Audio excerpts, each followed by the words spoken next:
Everyone thinks I'm the hero for stepping in, but the truth is I hesitated, and that hesitation might have cost someone their life. I can't stop replaying the moment I froze, and I wonder if I'll ever forgive myself. Welcome to Reddit Toxic Family Telltales channel. New episode every day.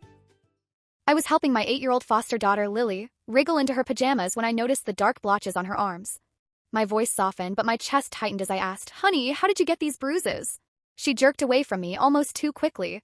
"Just playing at school." That answer sat in my stomach like a rock. I've been fostering kids for 3 years, and I know that look, the one that says there's more than what's being told. I leaned closer. "Sweetheart, you can tell me anything. Did someone hurt you?" "No," her eyes darted away. "Can I go to bed now?" Before I could press further, she bolted down the hallway and practically slammed her door. My phone buzzed a moment later. A text from my other foster son, Jason. "Is Lily okay?" "She was crying in the bathroom earlier." Then another. "She's been weird lately, really tired all the time. Do you think someone's bothering her?" I stared at the screen, unease gnawing at me. The next morning, my phone rang at work. "Caller ID read school nurse." "Mrs. Parks," the woman's voice was clipped, professional. "We need to talk about Lily's injuries. Bruising on her arms, scratches on her legs." My throat went dry. "She told me it was from playing. She said it happened at home." Her words hit me like ice water. "At home? I'm required to document this. The report will be filed with child services. Someone will be contacting you within 72 hours. When the line went dead, I sat frozen in my car, gripping the steering wheel. 3 foster kids under my care, and now I was being investigated. One wrong move and they could take every single one of them away. That night, I couldn't relax. Jason sat hunched over homework at the dining table. My youngest, Kia, happily colored rainbows. A picture-perfect evening, except Lily. She sat slumped over her mac and cheese, eyes heavy. "Didn't you sleep well?" I asked gently. She poked at the noodles with her fork. "I had weird dreams." "What kind of dreams?" She shrugged, barely lifting her head. "Can I be excused?" Her chair scraped back before I could say another word. 2 days until the home visit. I was braiding Lily's hair when my fingers brushed something strange tangled in the strands, pine needles. My pulse stumbled. Pine needles? We lived in a suburban neighborhood surrounded by oaks. No pines for miles. "Were you playing in someone's yard?" She shook her head, twisting the ears of her stuffed rabbit until they nearly tore. That evening, Jason caught my arm. "Mom, something's up with Lily's window." I followed him into her room. She was already asleep, but the lock on her window dangled loose. Scratches scored the sill. My blood went cold. I downloaded a baby monitor app, desperate for answers. At 11 p.m., she was safe in bed. By 3 a.m., when I checked again, my stomach dropped. The bed was empty. I ran into her room, heart racing, only to find her lying there sound asleep. But her pajamas had changed. I had put her in pink. Now she wore purple. The next morning, the social worker called. Her tone was firm. "We take these reports seriously, Mrs. Parks. Remember, 3 children's safety is at stake." Breakfast, Lily scribbled with crayons. A yellow house, a broken swing set, a woman with long black hair. "That's pretty," I said, forcing my voice steady.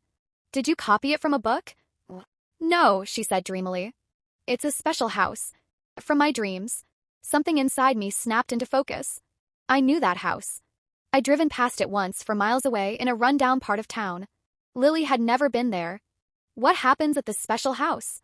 Her smile was soft, almost secret. "The lady gives me cookies and braids my hair." She touched her head, exactly where I'd found the pine needles. That night, I barely blinked. 2 a.m., I heard the faint creak of hinges. Lily's door was cracked. Her bed was empty. I threw on shoes and bolted outside just in time to see her tiny figure in pink pajamas scaling the back fence. My heart hammered as I trailed her under the streetlights, her small body moving with eerie purpose. By the time we reached the yellow house, my shoes were soaked with dew, my mind spinning. The door opened. A woman pulled Lily inside, clinging to her like she was oxygen. Long black hair. Frail frame. Trembling hands. Claudia. Lily's biological mother. The woman who'd lost custody 2 years ago for neglect and drugs. Through the window, I saw her ladle soup, braid Lily's hair, cup her face with shaking hands. Lily giggled softly, more joy in her than I'd seen in months. Then I heard it, Claudia's whisper. "The courts can't stop us meeting at night, baby. Darkness keeps us safe. Our little secret." By 9 a.m., child services stood in my living room. Lily sat groggy on the couch, eyelids heavy. The social worker bent down to inspect the bruises, flipping open a folder. And then, her expression shifted. Claudia hadn't just lost custody for neglect. The real reason was so much worse. She flipped through the thick brown file with shaking hands until she found the page and turned it toward me. 2 years ago, Claudia had tried to kidnap Lily from another foster home. My mug slipped, coffee splattering across the tile as she kept reading. The foster dad had woken at 3 a.m. to use the bathroom. Heard the sounds. Rushed outside, just in time to find 5-year-old Lily climbing out with a backpack. Claudia waiting in the dark. Police reports. Mugshots. Notes smuggled through daycare workers telling Lily to get ready for an adventure. My legs buckled. I had to sit. The social worker's voice dropped low. Do you want to press charges for violating the restraining order? My eyes drifted toward Lily's room. My stomach twisted. Claudia might go to jail, but Lily needed to be safe. I swallowed hard. Do it. Within 20 minutes, a new woman strode into my house. Gray streaks in her hair, no-nonsense energy radiating from her every step. I'm Wanda Richardson, she said briskly. I'll be handling this case now. This isn't suspected abuse from you, it's external danger. She checked the windows, rattled the locks, scribbled notes on her tablet. Show me Lily's room. We stepped inside. She pulled a ruler from her bag, measuring the scratches on the sill. You said you have footage? With trembling hands, I opened the baby monitor app. The grainy clip showed Lily climbing out the window at 2:47 a.m. Wanda leaned in, watching it 3 times, zooming in, taking screenshots. This is what we need for court. She looked up, eyes sharp. I'll need to interview all 3 children today. And in that moment, I realized the real battle to protect Lily was only just beginning. Just then, the front door creaked open and Jason stepped in from school, his backpack sliding off his shoulder the second he spotted 2 strangers, 2 social workers, sitting in our living room. What's going on? His voice cracked with confusion. I explained as gently as I could about Lily's mom, about the midnight walks, about everything that had been happening. With every word, Jason's face grew tighter, harder. Finally, he said quietly, I knew something was wrong. I've been hearing her window open for weeks. I thought I was dreaming. Wanda motioned for him to sit. She pulled out her notepad and began asking questions. Jason told her about Lily's wet shoes in the mornings, about how exhausted she'd been, sometimes falling asleep right at the breakfast table. His voice broke. I should have said something sooner. Wanda wrote down every detail, then thanked him and asked him to wait in his room while she spoke with the girls. She started with Kia. My youngest came out of the playroom clutching her coloring book, her little face crinkled in confusion at why this stranger wanted to talk to her. They sat in the kitchen, Wanda's voice soft, asking about bedtime and whether Kia ever heard noises at night. For 10 minutes, Kia padded back out, still puzzled but calm, and went right back to her crayons. Jason emerged a moment later, giving me a small nod. He was okay. Then Wanda said the words I'd been dreading. It's Lily's turn. My chest clenched. Lily had stayed in her room since the social workers arrived, probably sensing the storm brewing around her. Wanda knocked gently and slipped inside. I paced the hallway, straining to listen. At first, Lily's voice was steady, then it rose, sharper, more desperate. Moments later, I heard it, sobbing. Raw, heartbreaking sobs that made every instinct in me want to burst through the door and hold her. But I couldn't. 30 minutes dragged by like an eternity, Lily's cries filling the silence of the house. When the door finally opened, Lily ran past me, her face blotchy and wet. She didn't look at me, just slammed her door and threw herself onto her bed. Wanda stepped out, her face set in grim lines. She's very attached to her mother, she said softly. She doesn't understand the danger. She packed up her things. A detective will come by tonight for official statements. The rest of the afternoon, I tried to coax Lily out, tried to get her to eat even a few bites. Nothing worked. She stayed locked away, her world closed off behind that door. 6 on the dot, the doorbell rang. A tall man in a suit stood on the porch. Detective Jeremy Vaughn, he introduced himself, flashing a badge. I'm here about the unauthorized contact between Lily and Claudia. He stepped inside, setting a leather notebook and small recorder on the dining table. His voice was steady, businesslike. Violating a no-contact order is a criminal offense. I'll need to document everything you've observed. I told him about that night, how I'd followed Lily to the yellow house, how I'd seen Claudia feeding her soup, braiding her hair, whispering secrets. Jeremy rose from the table. Show me her room. Lily stayed on the couch watching cartoons with Kia while I led him down the hall. He crouched immediately at the window, running his fingers over the frame. His expression hardened. Someone taught her how to pop this open without making noise, he murmured. He pulled out his phone, snapping photos from different angles. The scratches were small but clear, as if a tool had been slipped under the lock again and again. He measured the marks with a pocket ruler, scribbling notes. This took practice. Weeks probably, he said flatly. She didn't figure this out on her own. He pressed the frame and the window popped loose with chilling ease. My stomach dropped. I had to sit down on Lily's bed before my knees gave out. Later that night, I found Lily on the floor of her room, stuffing clothes and her beloved rabbit into a little backpack. "What are you doing, sweetheart?" Her eyes brimmed with tears. "Mama needs me." The words tumbled out in a sob. "I promised I'd come back. I promised her." She clutched the rabbit to her chest, shaking. I sank down beside her, pulling her into my lap. Her body quivered with each sob as she whispered that her mom was lonely, that she was scared without her. "Sometimes grown-ups ask kids to keep secrets," I said softly, stroking her hair. "But not all secrets are safe." She shook her head fiercely. "Nobody else loves her." And in that moment, it felt like my heart cracked wide open. This tiny 7-year-old, bearing the weight of her mother's brokenness. We sat there on the floor for nearly an hour, until her sobs faded into hiccups and heavy breaths. Finally, I tucked her into bed, rabbit still clutched tight. The next morning, the phone rang as I flipped pancakes on the stove. Jeremy's voice was tight. "We found out more about the house." My hand froze over the skillet. He explained that Claudia wasn't living there alone. The house belonged to her boyfriend, a man named Brady Nichols. He had a record, domestic violence. 3 arrests in the past 5 years. Pancakes slipped from my spatula and splattered onto the burner. Jeremy's voice droned on, every word worse than the last. Assault charges. Restraining orders from 2 different women. One victim needed stitches. Another had a broken wrist. And Lily had been inside that house. With him. I had to grip the counter to keep from collapsing. An hour later, Wanda called. "We need an emergency safety meeting at the office," she said firmly. Jason overheard. "I'm coming," he said immediately, his jaw set. "Lily needs us both there." I tried to insist he stay with Kia, but he stood firm. His eyes, older than his years, told me he wasn't backing down. We dropped Kia at my sister's house and drove in silence. The office, a large conference room table, was already filled. Wanda, the guardian ad litem, 2 other social workers I didn't recognize. Wanda laid out what they'd uncovered. Claudia had been telling Lily that foster care was only temporary. That soon they'd run away together. Another worker opened a folder full of letters Claudia had somehow slipped past the no-contact order. The words inside made my skin crawl. Letters about their special bond. Letters promising that nobody understood their love. Letters swearing they'd be together soon. The guardian ad litem, a woman with kind gray eyes, leaned forward. "This is severe psychological manipulation. Lily needs therapeutic intervention immediately." She recommended a specialist named Kalani Townsend, someone who worked with children torn between loyalty and trauma. Jason, who had been quiet the entire meeting, suddenly spoke up. He admitted to finding Lily's wet shoes, hearing noises he thought were dreams. Every adult at the table scribbled notes as he spoke. That afternoon back home, we turned the house into a fortress. Door alarms on every entryway. Jason tested each sensor, making sure they shrieked loud enough to wake the neighborhood. Kia giggled, running in and out just to make them beep. But Lily sat silent on the couch, eyes vacant, watching us build walls around her. By evening, we'd armed every window with sensors that sent alerts to my phone. For the first time in weeks, I felt a shred of control. And then Jeremy called again, his voice grim. Claudia had been working at a gas station 2 blocks from Lily's school. Security footage showed her there, watching. 17 different days in the past 3 months, always at pickup time. Always staring at the entrance. The image sent chills through me.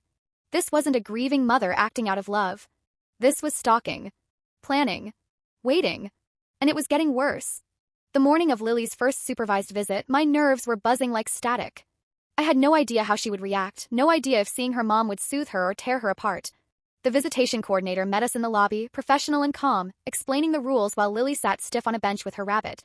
Cameras in every corner. A staff member in the room the whole time. No gifts, no letters, no whispers that couldn't be overheard. Claudia broke the rules, the visit would end. I followed the coordinator to a one-way mirror. My stomach flipped as Claudia walked into the little visiting room. The second Lily saw her, she bolted across the space and buried herself in her mother's arms. They held each other, both sobbing, and for a moment, even though I knew the danger, I felt guilty watching. But then Claudia bent low, whispering in Lily's ear. Coordinator shifted closer, straining to hear. Twice, she warned Claudia to speak up. Claudia ignored her, pulling Lily into her lap, whispering promises. "We'll be together again soon. This is only temporary. Be ready." The coordinator's hand went up. Visit over. Claudia clung to Lily, screaming, until security had to pull them apart. The entire visit lasted barely 20 minutes. That night, Lily shoved her dinner plate away, tears streaking down her cheeks. "You're the meanest person in the world," she shouted. "You just don't want Mom to talk to me because you're jealous." Jason tried to explain gently, telling her some secrets aren't safe, that kids sometimes get hurt when adults ask them to hide things. Lily clamped her hands over her ears, yelling that we all hated her mom, then locked herself in her room. The next morning, my phone rang. Jeremy's voice was clipped, urgent. They'd arrested Brady. Traffic stop, drugs in his car. Meth. But that wasn't the worst part. With a warrant, police searched the yellow house. They found bus tickets to Mexico, dated for the following week. Fake IDs, one with Lily's photo but a completely different name. And a notebook. Detailed plans of how to grab her from school and get her to the border. The floor seemed to tilt under me. This wasn't just desperation. This was calculated. A federal crime. Wanda called minutes later. All visits are suspended. Claudia is too dangerous. She's been actively planning another kidnapping attempt. 3 days crawled by. Lily barely spoke, hiding in her room, clutching her rabbit like a life raft. Kalani came for an emergency session and found me crying in the kitchen while the kids were at school. She slid a box of tissues across the table. Protecting children sometimes means making choices that feel cruel, she said gently, but those choices are love. The hardest kind of love. I was still wiping my eyes when the evening news came on. Claudia, handcuffed, led out of her apartment. The anchor's voice droned about bus tickets, fake IDs, conspiracy charges. I froze. Lily's bus would be pulling up in 20 minutes. The front door swung open and she ran straight to the TV, straight to her mother's face on the screen. Her body locked up, eyes wide. 10 seconds. Then she turned and bolted to her room, slamming the door so hard the pictures rattled on the wall. I knocked until my knuckles hurt. Lily, please. Inside, I heard crashing, things being thrown. Jason came home and tried coaxing her through the door. Kia curled on the couch, clutching her bear, wide-eyed and silent. Hours later, the noise stopped. A soft click of the lock. The door opened, and there stood Lily, red-eyed, trembling. Is Mom going to jail because I told about the night visits? Her voice was so small it nearly broke me in two. I pulled her close, whispering into her hair. No, sweetie. This isn't your fault. Your mom made unsafe choices. You didn't do anything wrong. She sobbed into my shirt until Jason appeared with a bag of her favorite chips. Kia, shy and sweet, handed her a drawing, a rainbow with I love you, Lily scrawled in purple crayon. We all sat on her bed, sharing chips and tears and impossible questions. The days blurred after that. More alarms installed, red circles filling the calendar for therapy sessions. Lily stopped trying to sneak out, but I'd catch her standing at the window, staring into the night, facing the direction of that yellow house, even though it was too far to see. We started family movie nights every Friday, each of us picking a film, making popcorn together. It was small, but it was ours. 2 weeks later, Kalani called me after a session. Her tone was careful. Lily had started talking about the yellow house. She remembered Brady, slamming beers, shouting at her mom. She remembered hiding behind the couch, heart pounding as objects flew across the room. Locking herself in the bathroom until Claudia coaxed her out. She described Brady's grip, how he left marks on her mom's arm. How she learned to stay very, very quiet when he was in certain moods. Kalani's words sank deep. You intervened at exactly the right time. Before something worse happened. Relief hit so hard I nearly collapsed when Wanda called to say the investigation was officially closed. I'd been cleared of any wrongdoing. Her words stunned me. You handled this better than most foster parents would have. You protected Lily, and still tried to preserve her relationship through safe channels. For weeks I'd lived in fear that they'd take all 3 kids away. Now I could finally breathe. Prosecutor called the next morning. Claudia had accepted a plea deal, attempted kidnapping, 18 months in prison, mandatory parenting classes, mental health treatment. Less time than they'd hoped for, but it meant Lily wouldn't have to testify. I was folding laundry when Jeremy's patrol car pulled into the driveway. Came in carrying 3 pizza boxes, grinning. Kids squealed. Pizza on a Tuesday meant something special. He remembered everyone's toppings. While they devoured slices in the living room, cartoons blaring, Jeremy leaned close and spoke quietly. Brady had been sentenced to 5 years minimum on drug charges, plus more for what else they uncovered. He looked me in the eye. Claudia's safer in prison without him. Maybe this time she'll get the help she needs. I exhaled for what felt like the first time in months. 'Cause for the first time, the danger wasn't pressing against our windows. It was behind bars. The next morning, I picked up the phone and called Lily's school. My voice was steady, but inside, I was shaking. I asked to speak with the principal, and when she came on the line, I explained carefully that Lily's bus route had to change. I didn't tell her about Claudia lurking at the gas station, watching from across the street, but I made it clear. It wasn't safe. Principal listened quietly, then agreed to move Lily to a different bus, one that took a longer route but steered clear of that area entirely. She asked gently if Lily would be okay with such a big change, since kids cling to routines. I told her flat out we didn't have a choice. That afternoon, I picked Lily up early and explained. She just shrugged as if none of it mattered. My heart ached at her indifference, but maybe she was too tired to fight anymore. 2 days later, I sat in a downtown office, flipping through outdated magazines while Lily met her therapist for the first time. Kalani Townsend, an expert in custody trauma. Closed door between us felt like it was holding the world on its hinges. When the session ended, Kalani invited me in privately while Lily played with toys in the waiting room. She folded her hands and looked me square in the eye. Lily believes she's helping her mom, she said. The words sank deep. She thinks, Kalani continued, that if she doesn't make those night visits, her mother will get sick or worse. Claudia convinced her she's responsible for keeping her alive. I felt my breath catch. My sweet girl believed she was saving her mom's life by sneaking through the dark at night. Kalani warned me it could take months to unravel this kind of manipulation. You'll need patience, she said softly. That night, just as I was starting to relax in front of the TV, the shriek of the door alarm tore through the house. It was exactly 1 a.m. My heart nearly stopped. I bolted to the front door and there she was, Lily, backpack on, tugging desperately at the knob while the alarm wailed. She saw me and screamed louder, pulling harder, tears streaming down her cheeks. Mama's waiting. She'll think I don't love her. I had no choice. I scooped her up as she kicked and flailed, her tiny fists pounding against my shoulders. Jason rushed from his room, helping me carry her to the couch while she thrashed in our arms. Kia stood frozen in her doorway, clutching her bear, tears streaking her little face as the chaos unfolded around her. For 20 minutes, Lily fought with everything she had. Then, finally, she collapsed against Jason's chest, still sobbing but drained. I looked at all three of them, and the truth hit me like a brick. This wasn't just breaking Lily. It was breaking all of us. Jason looked years older from the worry etched into his face. Kia had begun having nightmares, whispering questions about whether we'd all be taken away. The next morning, Wanda called early.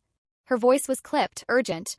She was filing for an emergency custody hearing to strengthen the protection order against Claudia. Be ready, she warned. Claudia will likely show up in court. And it may get emotional, especially with Lily there. 3 days. That was all we had to prepare. Later that afternoon, Jeremy called with more findings. My stomach churned as he explained that Claudia hadn't been walking to the yellow house alone. Brady had been driving her there. Traffic cameras caught his car between 2 and 4 a.m. on multiple nights, his license plate in full view. 2 people in the car each time. Brady had been there inside the house during those visits.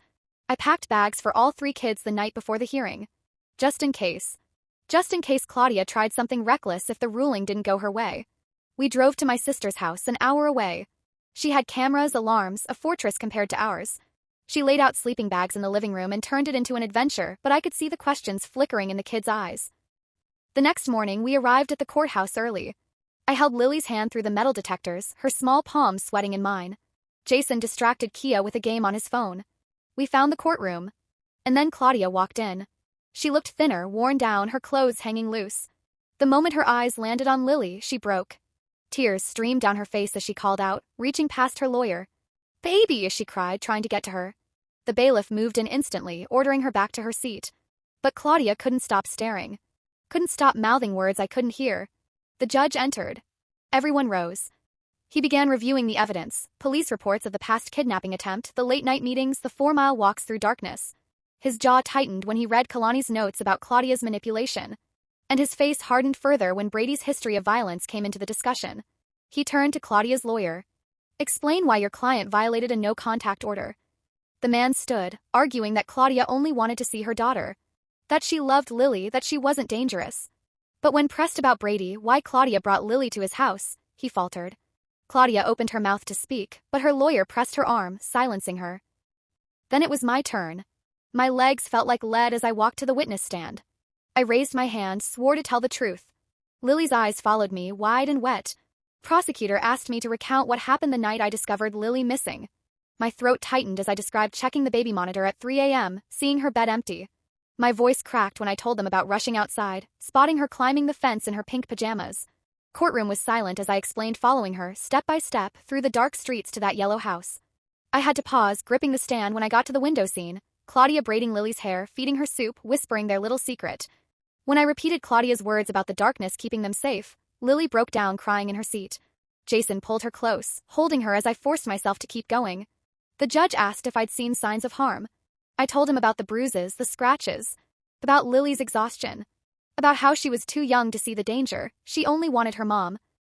After 2 hours of testimony, mine, Wanda's, Jeremy's, the judge was ready.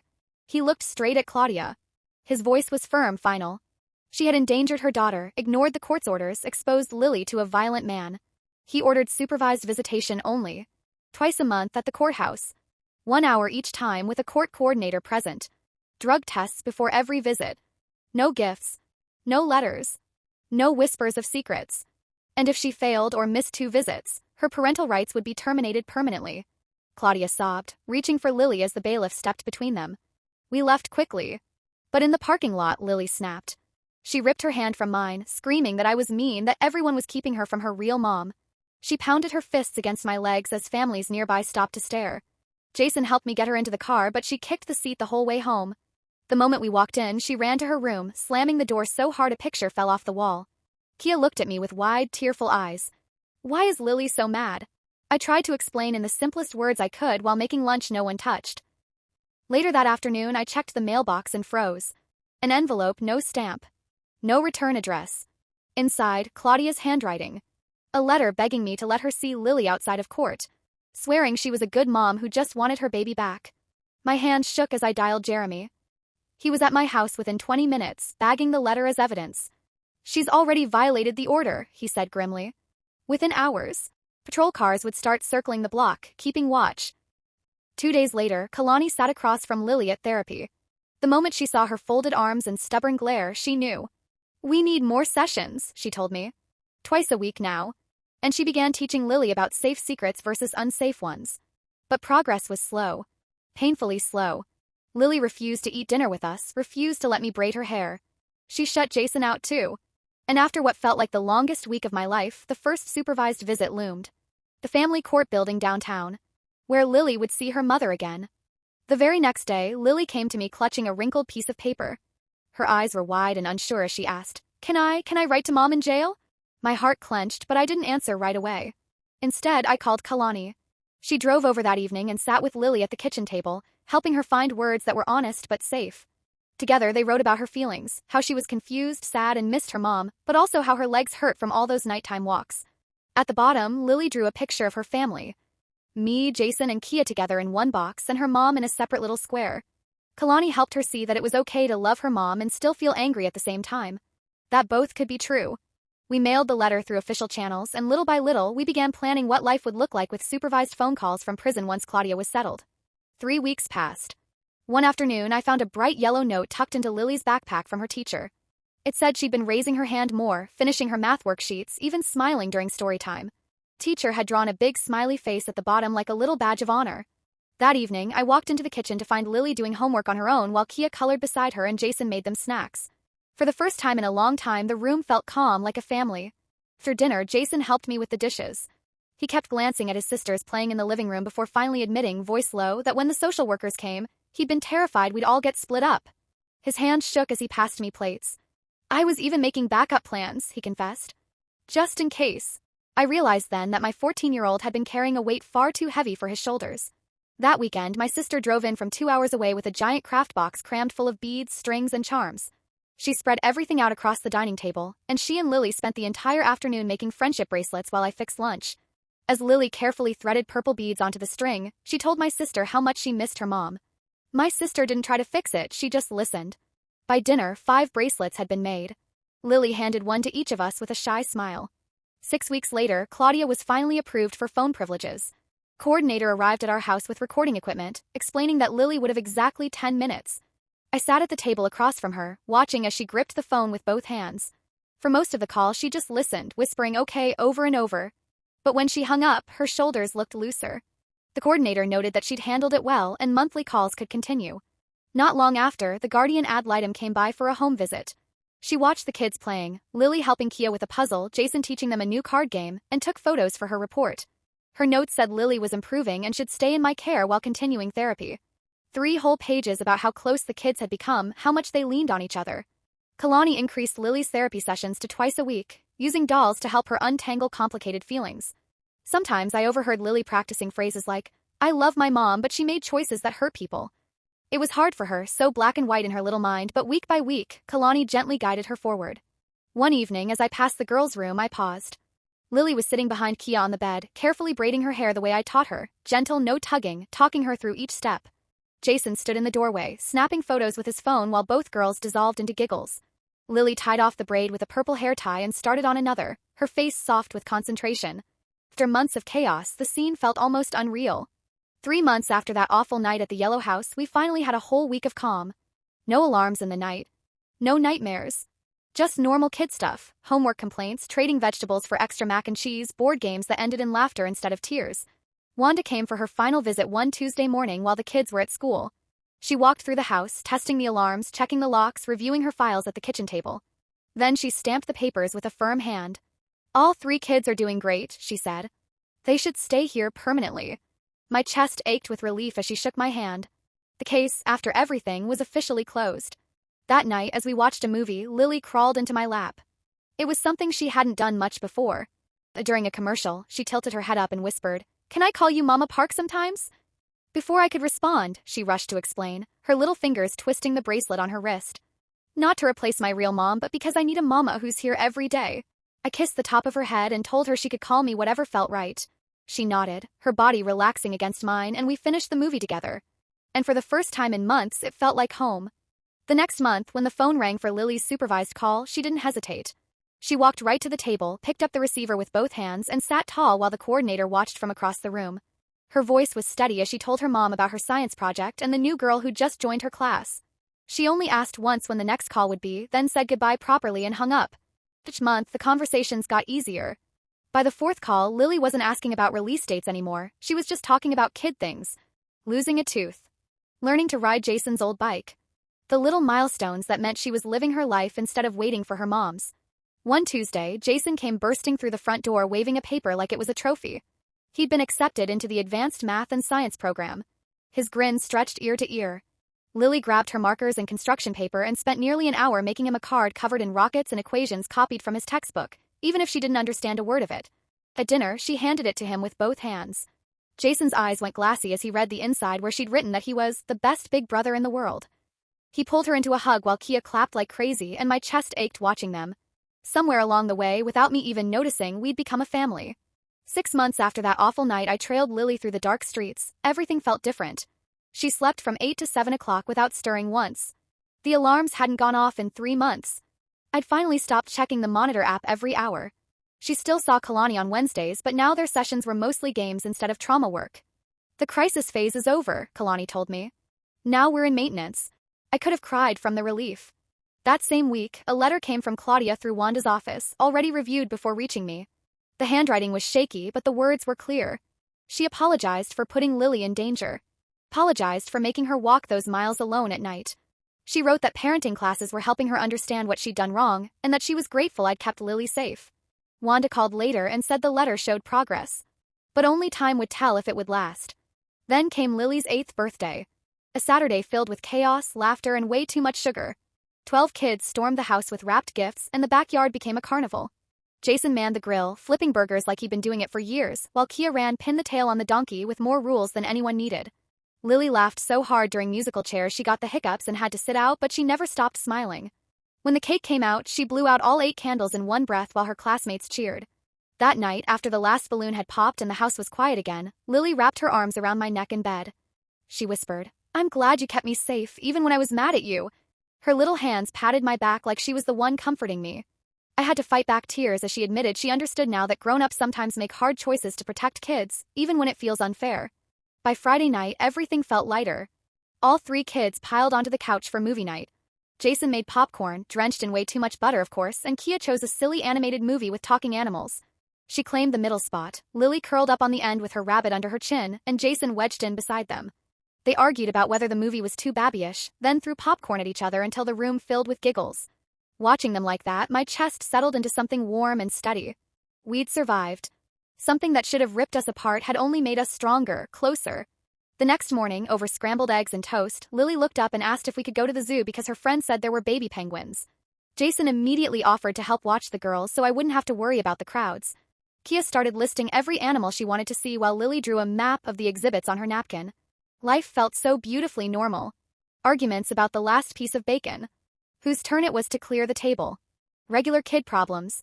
After months of midnight escapes, courtrooms, and alarms, that breakfast conversation about penguins was the most beautiful sound in the world. Thanks for watching. Today's train wreck is over, but tomorrow's ride is already on track. Subscribe so you don't miss it.